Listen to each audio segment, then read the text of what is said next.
Hey, what's going on? What's happening? What's up? What's happening? So today I'm coming here live in effect, and we dealing with Georgia Black history. Okay, so I'm gonna try to do most of it on Georgia Black history, but also I'm going to make sure I get to other topics as well. All right. So on this topic, I want to talk about Hosea Hudson.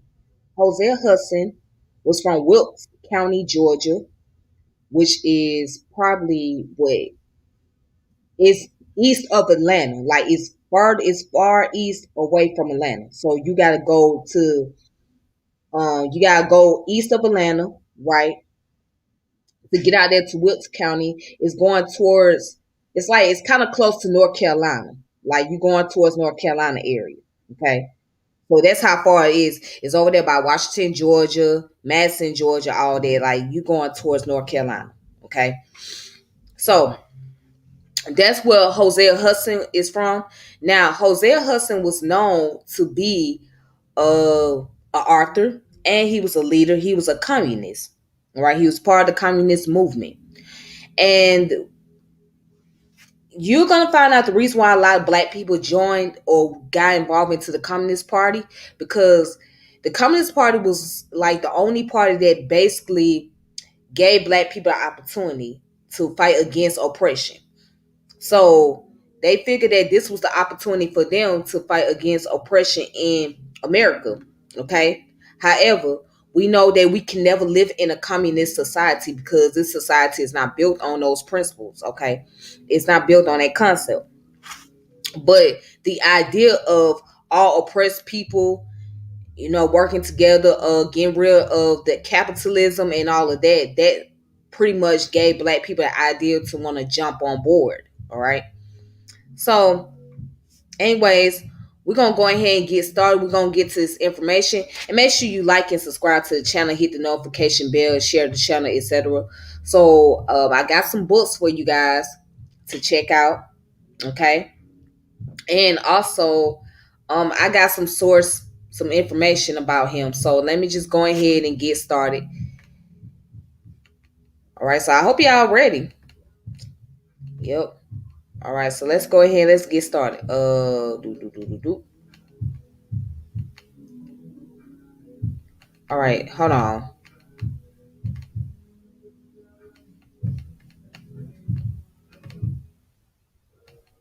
Okay, so they're Hudson.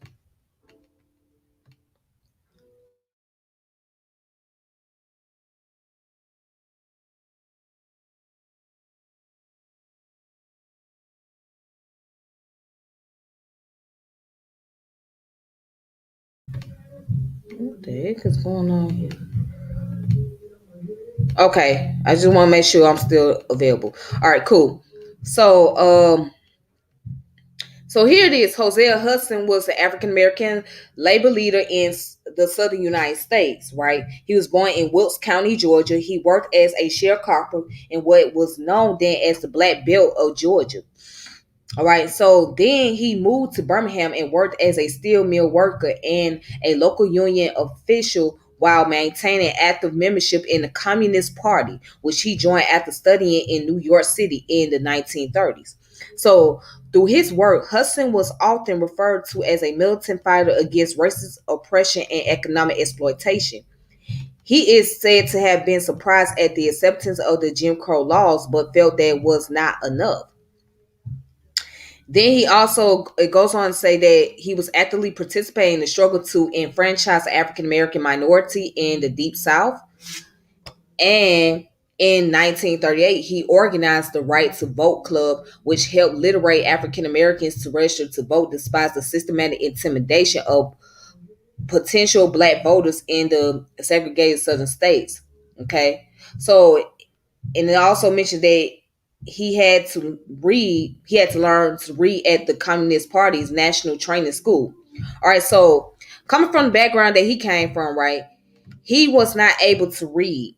Okay. He was not able to read and write because he came up from those who were slaves, right? Okay. So, where he was coming from, that was, his family were part of slavery. All right. So, and a lot of the slaves did not know how to read. All right. So he didn't have that type of educational opportunity. And he came up in poverty. All right. So he came up in the background where he didn't have much. So imagine that. So he had to learn when he joined the Communist Party. All right. But go ahead. Let's continue. It says during the Red Scare of the post World War II period, Hudson was expelled from the Birmingham Industrial Union Council in 1947. He was fired from his job, removed from his offices in Local 2815, which he had founded, and blacklisted as a communist. His 30-year marriage to Lucy Gupsey ended in 1946. All right. So he had his own autobiography, which is called Black Worker in the Deep South, a personal record. All right. So it was published in 1972. Okay. And also Neil Ivory Painter co-authored a book about Hosea Hudson life, often described as a collaborative autobiography. His story is also featured in a collection of stories about the civil rights movement, as well as one on the communist movement in the United States. So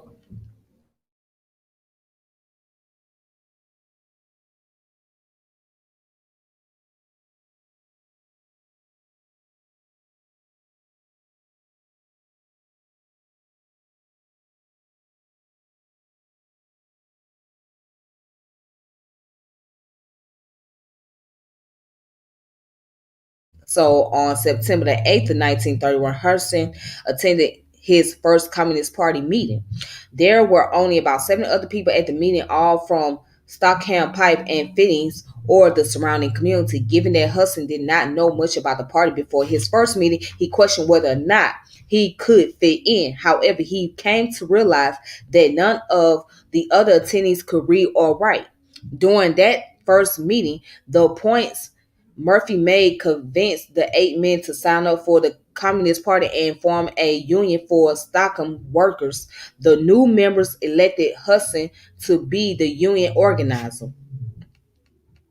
Now here it is. He organized, right, the union, and he was able to convince other people to join.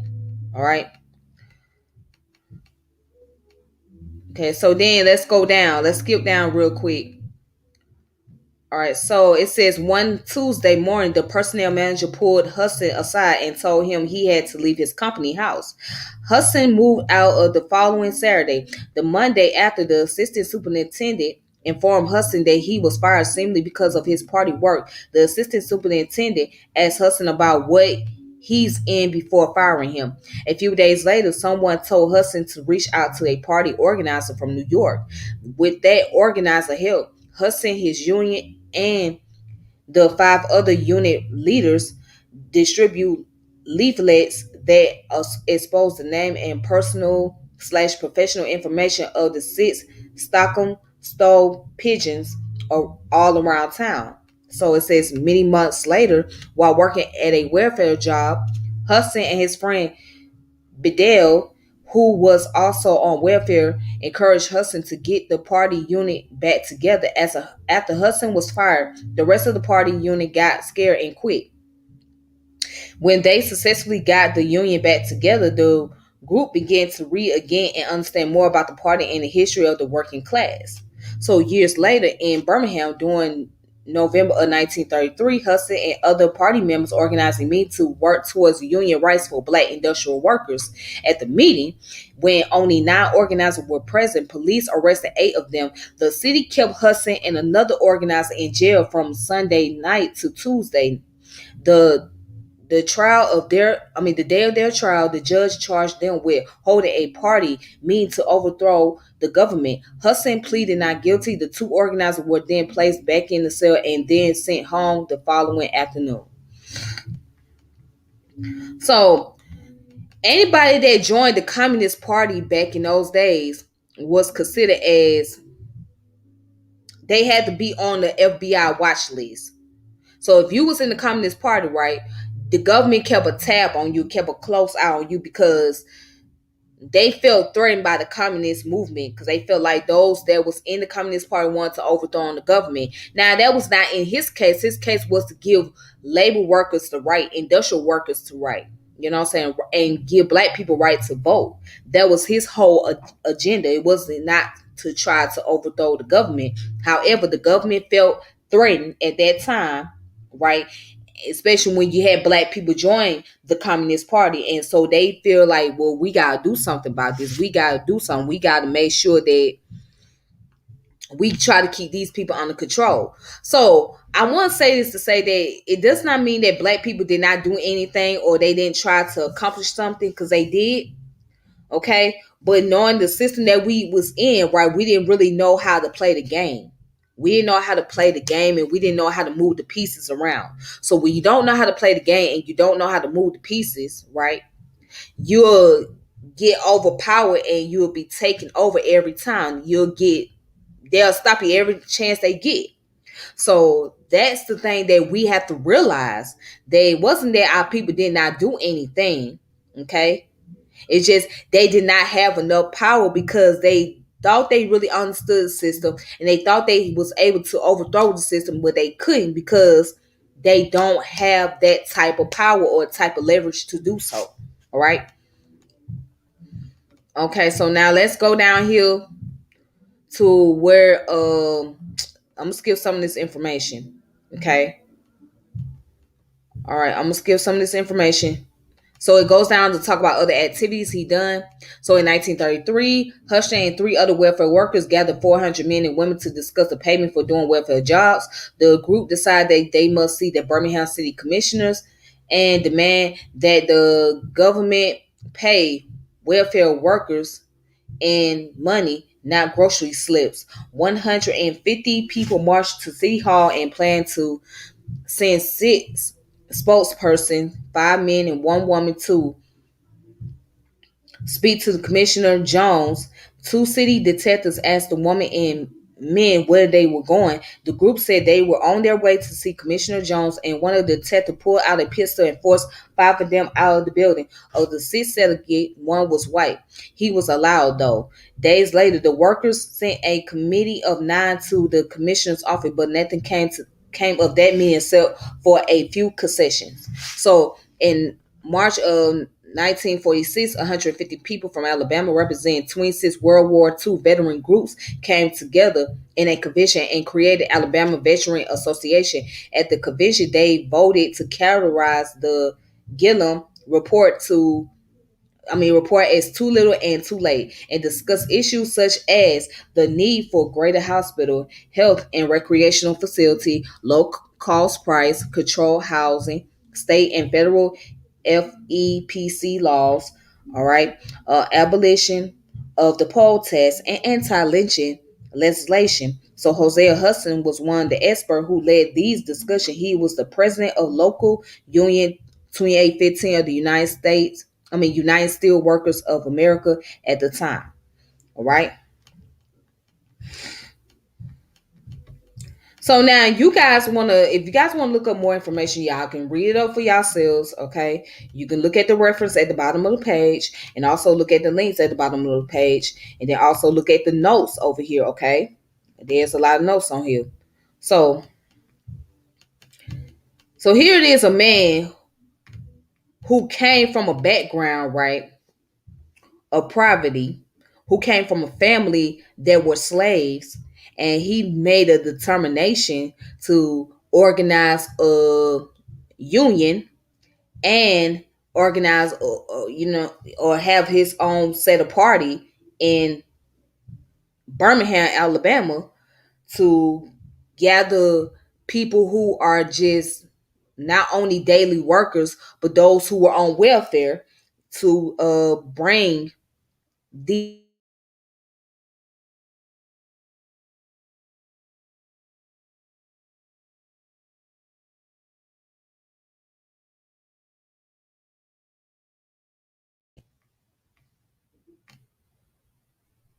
Okay.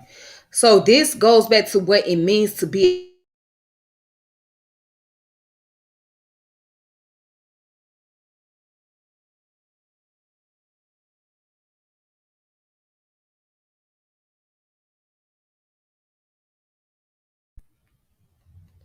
You dedicate your life. You dedicate your life into activism. You dedicate your life into focusing on the main problems that is happening within your environment, in your community. Okay? So here it is with a man that don't have much, and he did not feel that it was right for the welfare workers to get compensated with grocery slips instead of money. So he said, well, we need to demand more, because grocery slips is not enough when we need money in our pockets. Okay. And then you have some states where it is a right to work state, and Georgia happens to be one of them. Georgia is a right to work state. That means you are an employee at will, meaning that you can get fired at any given time. You can get fired at any given time, right? And Georgia does not require a union, all right? So it's not required to have a union. And if the company or if the employees want representation, they have to fight for representation. They have to fight to get a union involved. Otherwise, it's not required. You know what I'm saying? And some companies, they have their own union. Some companies have it where the employees have to pay a monthly fee to be a part of the union. But other than that, most companies don't have unions. And Georgia does not require that at all. All right. So it go back to the young man out there in New York City, where he organized a union for the workers in Amazon. That takes that took him a while. It took him a long time. It took him 3 years to get the union going, and he finally did that. Even after him being fired, he was dedicated to do so. So you have to really put effort into doing the work in your community. So anybody that sit here and say that, oh, that's not community work or that's not enough, then they don't know what the hell they talking about. They couldn't do it themselves. If you put them out there, if you put them into the challenge, they couldn't do it themselves. Because that is one of the ways to show that you are dedicated to people, by organizing a union or organizing a party where they can be represented. All right. Let me see.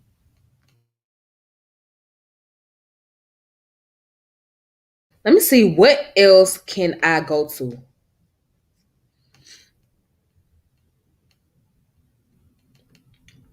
All right, so I want to show you guys the book. The title of the book here that goes more into his life is called "The Narrative of Hosea Hudson" by Neil Irvin Painter. Okay, his life as a Negro communist in the South. All right, so I'm gonna show y'all. So you guys can check this out, archive.org. Okay, so if you guys want to look it up, read it up, and go into details about this, you can.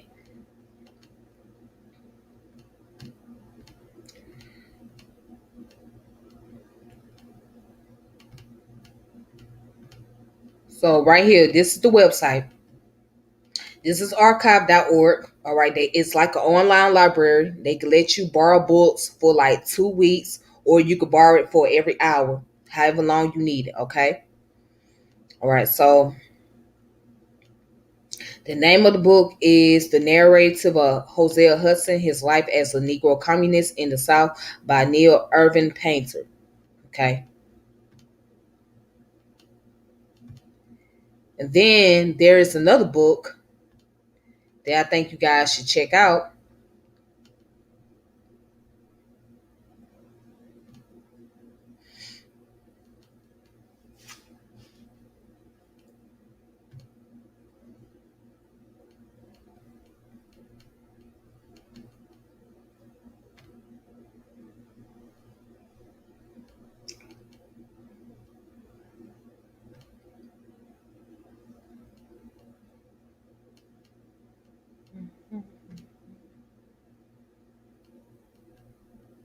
Mhm.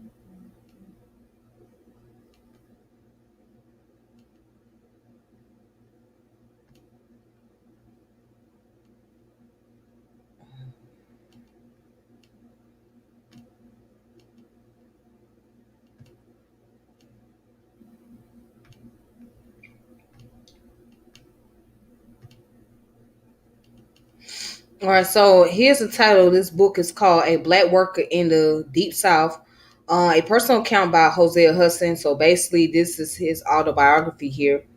If you guys want to look into that, y'all can do that as well. Again, check it out on archive.org. Real quick, I want to look at something real fast.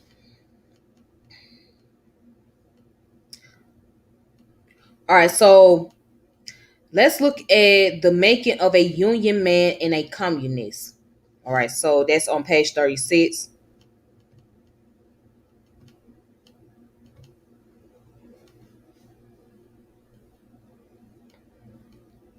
So right here on page 36, right?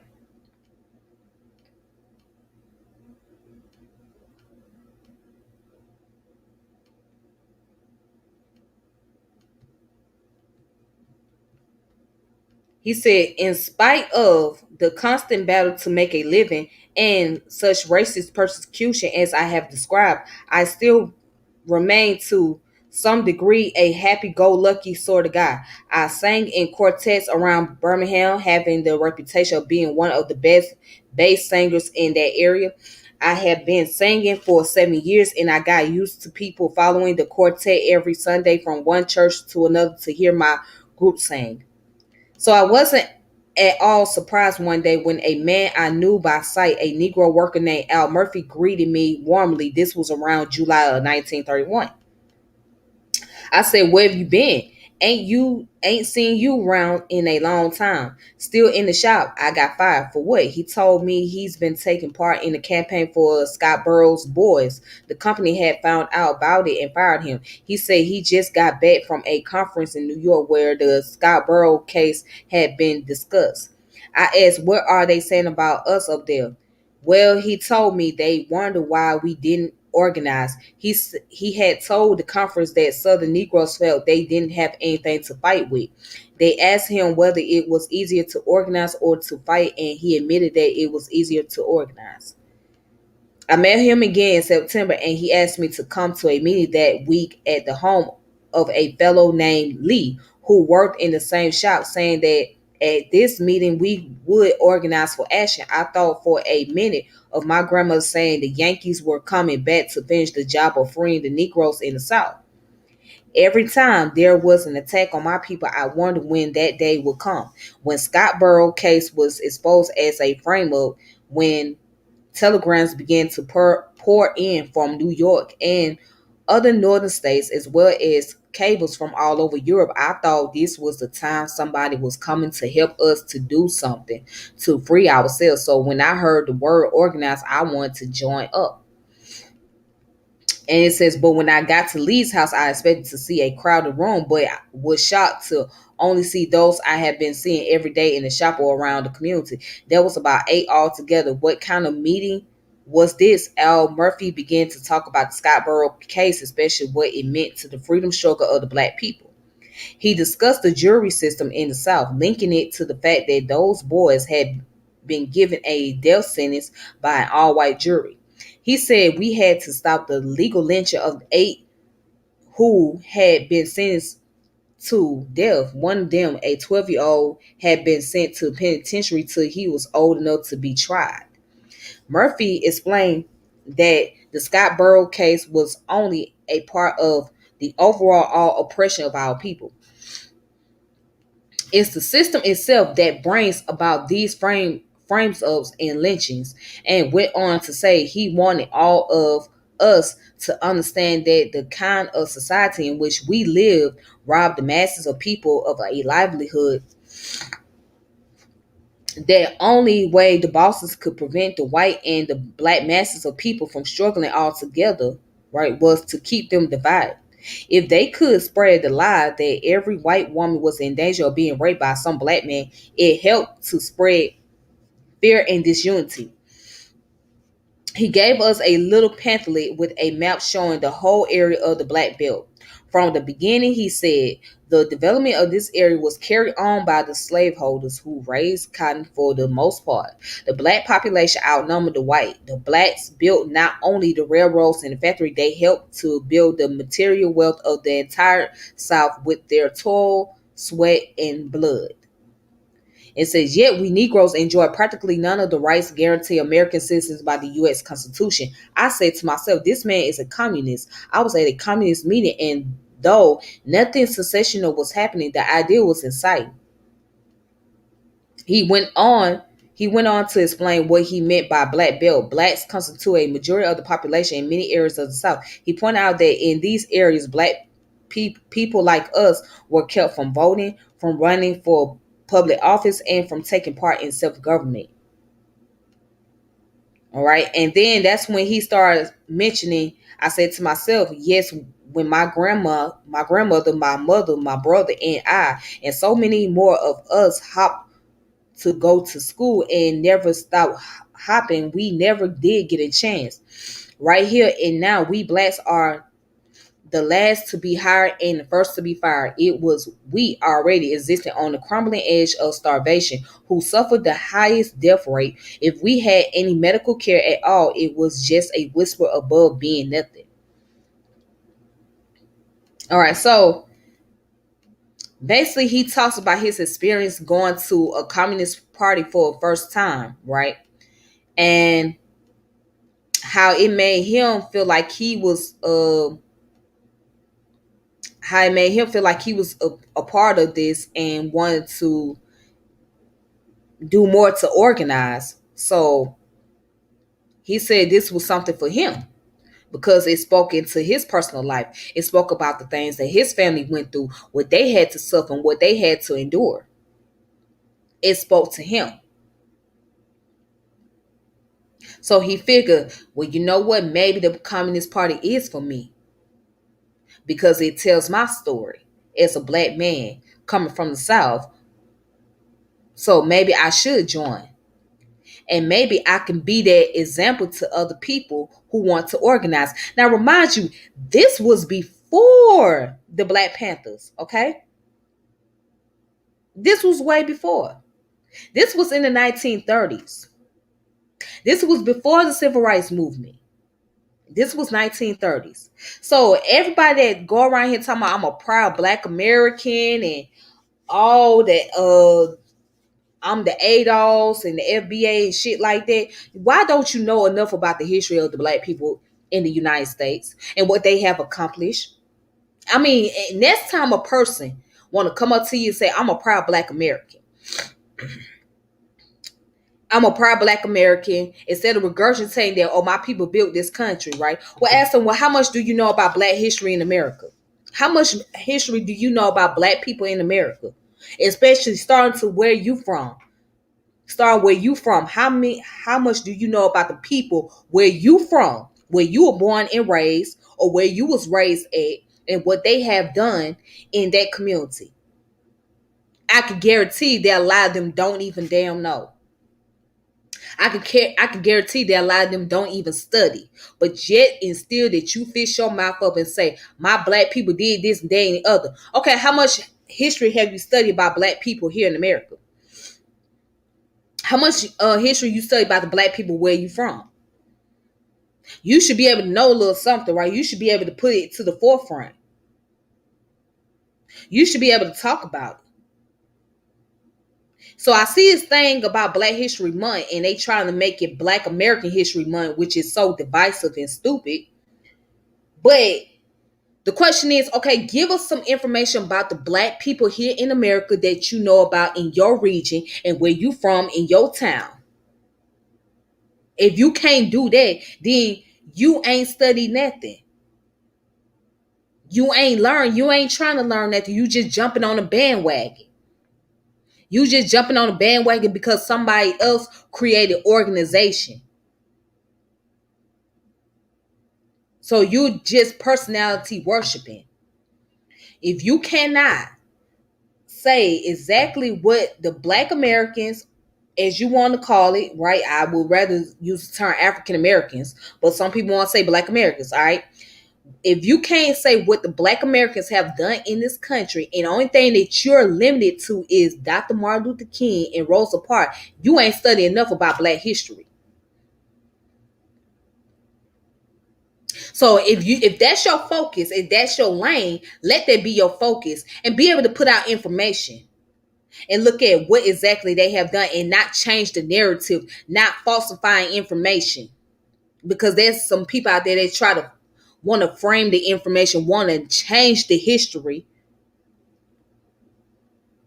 just to fit their narrative instead of dealing with the actual facts. So deal with the history for what it is. Go to the historical sites. And I can guarantee you that you'll find out about the historical sites that it was the Africans that came over here to America. But since you want to talk about black Americans, you need to go to those historical sites. You need to look up the archives of black people in the areas that you live in that have done something, that have tried to contribute and try to make something happen for the people. That's what you should be able to do. Okay. But anyways, you guys, that's all I have for today. That's all I have for Black History. All right. And Georgia Black History. So there's going to be more to come about Georgia and Atlanta history. All right. So be on the lookout for that. And until next time, peace and power elevation be to all of you. Make sure you like and subscribe to my channel. Hit the notification bell, share my channel, etc. And I will talk to you guys later. All right. So y'all be safe. Thank you so much. Peace.